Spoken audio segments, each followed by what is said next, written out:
Untuk mengetahui informasi terbaru dari proses evakuasi korban Pondok Pesantren Al-Qauzin yang ambruk di Buduran, Sidoarjo, Jawa Timur, dan apa langkah yang diambil saat ini untuk mencari puluhan santri yang belum ditemukan. Kita berbincang sudah bergabung Kepala Subdirektorat Pengarahan dan Pengendalian Operasi Bencana dan Kondisi Membahayakan Manusia Basarnas, Emi Freezer. Selamat petang Pak Freezer.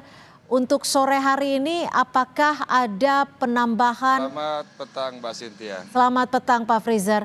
Untuk sore hari ini apakah ada penambahan jumlah korban yang kembali berhasil dievakuasi? Baik, terima kasih Mbak Cynthia. Kami sampaikan bahwa pada fase hari ke-7 ini, tim SAR gabungan sudah berhasil menemukan korban di worksite sebanyak total secara keseluruhan di hari pertama ini adalah penemuan yang ke-58 dari total dalam pencarian. Sehingga kami sampaikan bahwa semua sektor dari mulai sektor A1, A2, A3, dan A4 di hari ini sudah berhasil kami sapu dan berhasil kami temukan. Lalu kemudian kami evakuasi dengan prosedur penggunaan full protektif. Lalu kemudian semua korban segera dirujuk ke rumah sakit. Oke, total penemuan 58 ini artinya total penemuan korban meninggal dunia atau seperti apa Pak Freezer? Baik, dari 58 yang berhasil kami temukan, 14 diantaranya alhamdulillah dalam keadaan selamat. Ini yang kalau kita merekap hasil murni dari upaya tim SAR gabungan untuk menemukan, kemudian mengeluarkan, dan dilanjutkan dengan mengevakuasi korban, baik itu dalam kondisi masih hidup ataupun sudah dalam kondisi meninggal dunia. Baik, artinya kami konfirmasi hingga saat ini 58 total penemuan dengan 14 diantaranya adalah selamat. Artinya 44 korban dipastikan meninggal dunia. Betul seperti itu Pak Freezer? Betul sekali. Dari semua korban yang meninggal dunia sudah beberapa terkonfirmasi, namun untuk rujukan terbaru ini kami masih menunggu hasil dari yang disampaikan oleh DVI untuk segera kami tampilkan di papan informasi yang ada di posko. Baik. Lalu kemudian proses untuk pencarian masih terus berlangsung. Artinya menggunakan metode yang selama ini kita gunakan hingga hari ke-7. Pak Freezer, kami ingin kembali mengkonfirmasi, hingga sore hari ini artinya berapa total korban meninggal dunia? Baik, kami sampaikan secara total korban yang berhasil ditemukan sebanyak 149 orang dengan keterangan adalah sebanyak 104 dalam kondisi selamat dan meninggal dunia sebanyak 45 orang. Dari 45 orang ini, 2 dalam bentuk body part. Lalu kemudian secara keseluruhan tim dari SAR gabungan sudah berhasil mendapatkan sebanyak 58 korban selama proses operasi pencarian dan penyelamatan serta evakuasi dari hari pertama sampai hari ke-7 ini, Mbak Cynthia. Baik, selanjutnya sore hari ini artinya proses evakuasi masih akan terus dilanjutkan. Apakah akan terus dilakukan selama 24 jam atau seperti apa Pak Freezer? Kami melaksanakan upaya pencarian, lalu kemudian ekstrikasi korban dari reruntuhan, lalu kita evakuasi menuju ke rumah sakit rujukan. Ini kita lakukan selama 1 kali 24 jam. Dan seat trap yang kami sampaikan, seat trap itu adalah situation report atau laporan perkembangan berkala hitungan harinya adalah dari mulai jam 00 sampai ketemu jam 00. Jadi kalau kita melihat di dalam strap tersebut, variasi waktu penemuan hingga pada pukul-pukul besar maupun sampai ke pukul-pukul kecil. Maksudnya menuju ke angka 0 maupun melewati dari angka 0. 1 kali 24 jam kami tetap melaksanakan upaya sampai hari ke-7 ini. Untuk alat berat hari ini berapa yang diterjunkan?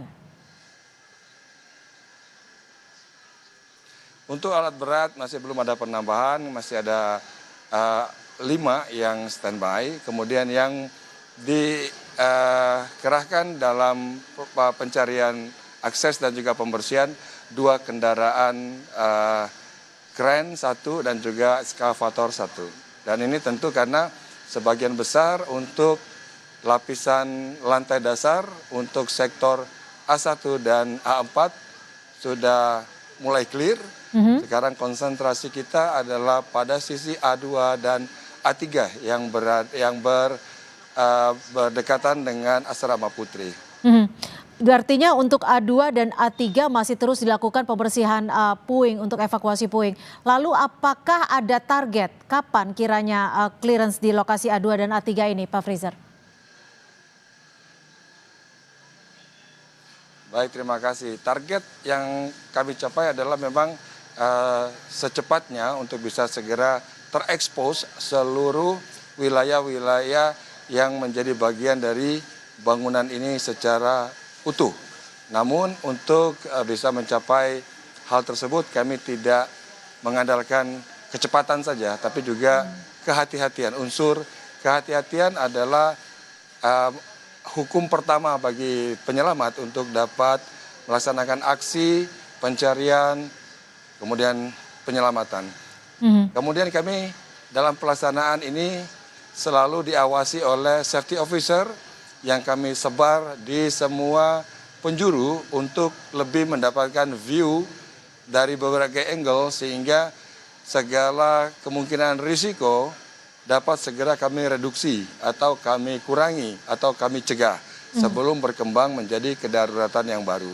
Dan juga kami bersyukur selama proses evakuasi ini cuaca mendukung sehingga tidak ada kondisi seperti misalnya hujan dan sebagainya. Betul-betul diberi kondisi yang cerah dengan penerangan siang yang sangat baik. Pak Freezer, dari 45 korban meninggal dunia, 2 diantaranya body part seperti itu. Apakah sudah ada yang berhasil diidentifikasi? Ya. Baik, untuk body part ini masih belum berhasil diidentifikasi. Namun laporan yang dapat kami sampaikan bahwasanya dari 48 penemuan mulai dari penemuan hari ke-3 sudah berhasil diketahui identitasnya dan sudah diumumkan pula melalui kanal resmi dari DVI Polda Jawa Timur dan juga sudah dipublish dari Humas BNPB. Jadi concern kami di sini adalah menemukan sebanyak mungkin, lalu kemudian segera mendistribusikan hasil temuan ini ke rumah sakit sehingga tidak ada jeda waktu stuck terlalu lama dalam berproses untuk pengumpulan data sampling baik itu antemortem ataupun postmortem sehingga keputusan hasil tentang identitas korban ini dapat dipublish dalam waktu secepatnya pada kesempatan yang pertama. Namun kami seluruh unsur gabungan tetap mengutamakan unsur kehati-hatian dalam menyimpulkan agar tidak terjadi kekeliruan pada akhirnya nanti. Baik, Pak Freezer, terakhir. Berarti hingga sore hari ini ada berapa korban lagi yang masih dinyatakan hilang atau masih dalam proses pencarian? Baik, terima kasih Mbak Cynthia. Dari 58 nama yang masuk ke dalam daftar pencarian berdasarkan hasil pengembangan terakhir dengan pendekatan kepada wali santri, wali kelas santri didapatkan berdasarkan nama yang ada di urutan absen. Namun ini tidak bisa kami jadikan sebagai satu-satunya data awal, sehingga dengan menggunakan rumus matematika sederhana kita bisa dengan mudah untuk mengurangi. Ternyata ada fenomena-fenomena yang turut mempengaruhi hasil akhir, seperti misalnya dari 60 sebelumnya, kemudian ada 2 nama yang masuk ke dalam daftar pencarian, melapor kepada posko bahwa dia bagian dari daftar yang dicari, namun kondisinya adalah selamat. Baik. Pada saat kejadian dia ada di lokasi, namun selamat dan berada di rumahnya. Dan ini tentu menjadi berita gembira bagi kami untuk bisa mengurangi sebanyak mungkin target dalam pencarian, walaupun nilainya masih sangat dinamis, sehingga kami belum bisa memberikan pernyataan secara utuh bahwa berapa sih target yang masih dalam pencarian. Demikian Mbak Cynthia. Terima kasih atas informasinya Pak Freezer, tetap jaga keselamatan Anda dan untuk tetap kembali bertugas. Terima kasih Pak Emi Freezer, Kepala Subdirektorat Pengarahan dan Pengendalian Operasi Basarnas. Selamat sore.